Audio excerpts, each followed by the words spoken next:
Hi viewers, welcome to Bhaskar's area. ఈరోజు ఉన్నటువంటి విద్యా ఉద్యోగ సంబంధిత సమాచారంలోకి వెళ్తే, పురపాలక శాఖలోకి పంచాయతీరాజ్ పాఠశాలలు, నగర పురపాలక నగర పంచాయతీల పరిధిలోని పంచాయతీరాజ్ పాఠశాలలను పురపాలక శాఖలో విలీనం చేయాలని పాఠశాల విద్యాశాఖ కమిషనర్కు పురపాలక శాఖ కమిషనర్ లేఖ రాశారు. రాష్ట్ర వ్యాప్తంగా 2184 జిల్లా మండల పరిషత్ పాఠశాలలను విలీనం చేయాలని కోరారు. నగర పురపాలక సంస్థల విస్తరణ కారణంగా ఈ పాఠశాలలు పురపాలక శాఖ పరిధిలోకి వచ్చాయి.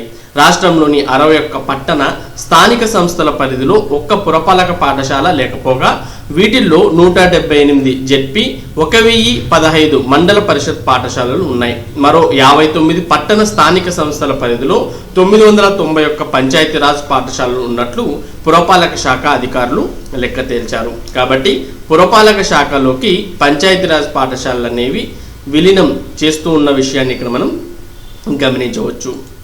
ఇక పాఠశాలలకు సప్త సూత్రాలు. కరోనా దృష్ట్యా ప్రభుత్వం దిశానిర్దేశం. కరోనా వైరస్ దృష్ట్యా వచ్చే విద్యా సంవత్సరంలో విద్యా సంస్థలు తీసుకోవాల్సిన చర్యలపై పాఠశాల విద్యాశాఖ మార్గదర్శకాలు జారీ చేసింది. 2020-21 విద్యా సంవత్సరంలో ఆగస్టు 3 నుంచి పాఠశాలలు ప్రారంభిస్తామని ప్రభుత్వం ప్రకటించినందున పాఠశాలను ఆ దిశగా సన్నద్ధం చేస్తోంది. అన్ని రకాల యాజమాన్యాలకు చెందిన పాఠశాలలకు సప్త సూత్రాలను అమలు చేయాలని సూచించింది. ఒక్క తరగతిలో 30 మంది విద్యార్థుల కంటే ఎక్కువ ఉంటే 2 విడతలుగా తరగతులు నిర్వహించాలని తెలిపింది. సాధారణ పరిస్థితులు వచ్చేంత వరకు మధ్యాహ్న భోజన పథకం కింద సరుకులు పంపిణీ చేయాలని సూచించింది. మార్గదర్శక వివరాలు ఈ విధంగా ఉన్నాయి. 1. పాఠశాల ఆవరణ. పాఠశాల ఆవరణను క్రిమి సంహారకంగా శుద్ధి చేయాలి. ప్రవేశ ద్వారం వద్ద విద్యార్థుల శరీర ఉష్ణోగ్రతలు పరిశీలించాలి. 30 మంది పిల్లలకు 2 చొప్పున ఆటోమేటెడ్ చేతులు కడిగే యంత్రాలు ఏర్పాటు చేయాలి. వాషబుల్ క్లాత్ మాస్కులను విద్యార్థులు ఉపాధ్యాయులకు అందించాలి. 2. స్కూల్ నిర్వహణ సమయం. పాఠశాల ఆవరణలో ఉదయం నిర్వహించే ప్రార్థన రద్దు అయితే తరగతి గదిలో మైకుల ద్వారా చేయించుకోవచ్చు.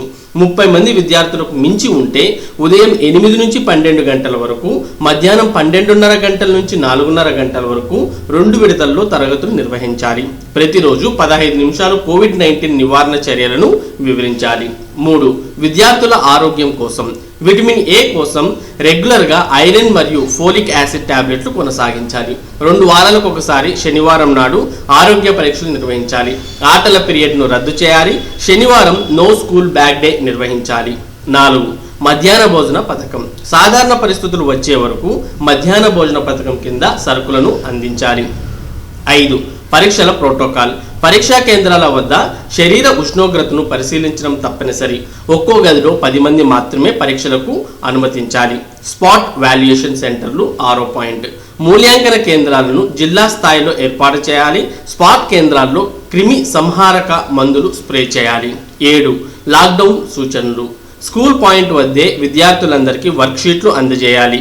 టీవీల ద్వారా సూచనలకు సంబంధించిన వీడియోలను ప్రసారం చేయించాలి. వారాంతపు అసైన్మెంట్లు నిర్వహించాలి. ఆగస్టు 3 నుంచి పాఠశాలలు ప్రారంభం కాబోతున్న దృష్ట్యా ఈ 7 సూత్రాలను పాఠశాలలో పాటించాలి అని మనకి ప్రభుత్వం దిశానిర్దేశం చేస్తున్న విషయాన్ని మనం గమనించాలి. కొలతల నుంచి ఉపాధ్యాయులను మినహాయించండి. ఎమ్మెల్సీ రామకృష్ణ.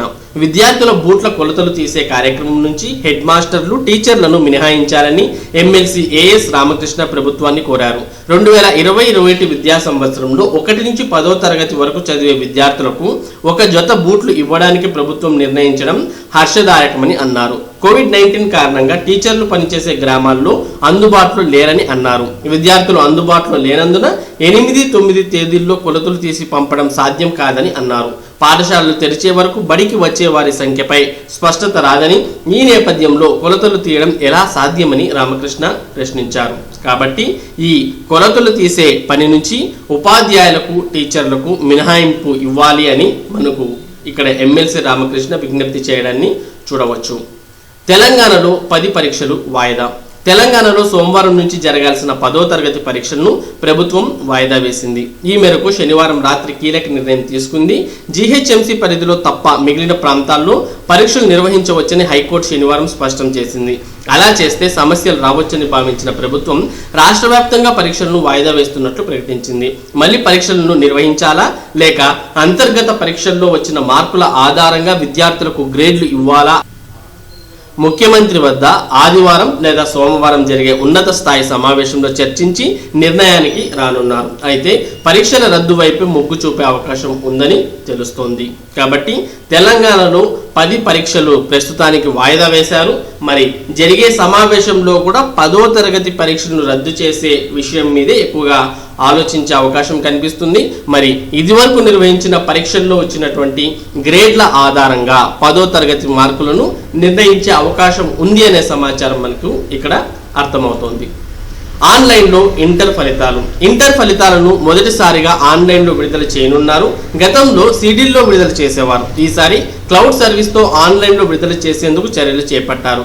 వచ్చే వారంలో ప్రథమ ద్వితీయ సంవత్సర ఫలితాలను ఒకేసారి వెల్లడించనున్నారు. కరోనా కారణంగా సమావేశాలు నిర్వహించే అవకాశం లేనందున ఈ నిర్ణయం తీసుకున్నారు. ఫలితాలు కావాలనుకునే వెబ్సైట్ల నిర్వాహకులు ముందుగా వివరాలు సమర్పించాలని ఇంటర్ విద్యా మండలి కార్యదర్శి రామకృష్ణ తెలిపారు. కాబట్టి వచ్చే వారంలో ఇంటర్ ప్రథమ మరియు ద్వితీయ సంవత్సర ఫలితాలను వెల్లడించనున్నారు. సిలబస్ తగ్గిస్తున్నాం. సిబిఎస్ఈ కరోనా కారణంగా తగ్గిన విద్యా సంవత్సరానికి తగినట్టుగా సిలబస్ను తగ్గిస్తున్నామని central board of secondary education CBSE board chairman Manoj Ahuja తెలిపారు. పాఠశాలల భవిష్యత్తు, కోవిడ్ సవాళ్లు అనే అంశంపై అశోక యూనివర్సిటీ నిర్వహించిన వర్చువల్ కాన్ఫరెన్స్లో ఆయన మాట్లాడారు. కరికులాన్ని విద్యార్థులకు తగినట్లు రేషనలైజ్ చేస్తున్నామని, ముఖ్యమైన అంశాలను ఉండేలా చూస్తున్నామని చెప్పారు. సిలబస్ తగ్గిస్తున్నామని హెచ్ఆర్డి మంత్రి రమేష్ పోఖ్రియాల్ గతంలో చెప్పడం తెలిసిందే. ఆగస్టులో డిగ్రీ, ఇంజనీరింగ్ తరగతులు కరోనా కారణంగా ఉన్నత విద్యా సంస్థల ప్రారంభం నెల రోజులు ఆలస్యం కానుంది. డిగ్రీ, ఇంజనీరింగ్ కళాశాలలో ఆగస్టు 3 నుంచి తరగతులు ప్రారంభించే అవకాశం ఉంది. వచ్చే విద్యా సంవత్సరం తరగతుల ప్రారంభం ప్రస్తుతం పెండింగ్ లో ఉన్న పాఠ్యాంశాలు, పరీక్షల నిర్వహణపై ఉన్నత విద్యా మండలి ప్రాథమికంగా అకాడమిక్ క్యాలెండర్ రూపొందించింది. తరగతులకు 50% మంది విద్యార్థులనే అనుమతించనున్నారు. విడతల వారీగా కొంతమందికి ఆన్లైన్, మరికొందరికి నేరుగా తరగతులు నిర్వహించనున్నారు. తరగతి గదిలో భౌతిక దూరం తప్పనిసరిగా పాటించాలి. విద్యార్థులు, అధ్యాపకులకు చేతులు కడుక్కోవడానికి సబ్బులు, శానిటైజర్లను అందుబాటులో ఉంచాలి. మాస్కులను తప్పనిసరిగా ధరించాల్సి ఉంటుంది. జూలైలో సెమిస్టర్ పరీక్షలు లాక్డౌన్ కారణంగా కొన్ని విశ్వవిద్యాలయాలు, కళాశాలల్లో పాఠ్యాంశాలు పెండింగ్ లో పడ్డాయి. వీటిని జూన్ 30 లోపు పూర్తి చేయాల్సి ఉంటుంది. గ్రాడ్యుయేషన్, పోస్ట్ గ్రాడ్యుయేషన్ చివరి సెమిస్టర్ పరీక్షలను జూలై 1 నుంచి 15 లోపు పూర్తి చేయాలి. మిగతా 15 రోజుల్లో మూల్యాంకనం పూర్తి చేయాల్సి ఉంటుంది. ప్రయోగాత్మక పరీక్షలు, ఇతర థియరీ పరీక్షలను జూలై చివరి నాటికి ముగించాలి. డిగ్రీ, ఇంజనీరింగ్ తరగతులు డిగ్రీ 3-5 సెమిస్టర్లు, బీటెక్ 3-5-7 సెమిస్టర్ తరగతులను ఆగస్టు 3 నుంచి ప్రారంభమయ్యే అవకాశం కనిపిస్తుంది. ఇంజనీరింగ్ 2వ ఏడాదిలోకి ప్రవేశించే వారికి ఆగస్టు 17 నుంచి తరగతులు. డిగ్రీ మొదటి సంవత్సరం తరగతులు సెప్టెంబర్ 15 నుంచి. డిగ్రీ సెమిస్టర్ 3-5 పరీక్షలు డిసెంబర్లో నిర్వహిస్తారు. డిగ్రీ మొదటి ఏడాది విద్యార్థులకు జనవరిలో మొదటి సెమిస్టర్ పరీక్షలు ఉంటాయి. ఇంజనీరింగ్ మొదటి ఏడాది విద్యార్థులకు సెప్టెంబర్ 2 నుంచి తరగతులు ఉండే అవకాశం ఉంది. ఎంబీఏ, ఎంసీఏ వారికి సెప్టెంబర్ 7 నుంచి తరగతులు నిర్వహించే అవకాశం కనిపిస్తోంది. మొత్తానికి ఆగస్టులో డిగ్రీ మరియు ఇంజనీరింగ్ తరగతులు అనేవి ప్రారంభమయ్యే అవకాశం కనిపిస్తోంది. ఈ బడితో గడబిడ, తల్లిదండ్రులపై ఆన్లైన్ భారం.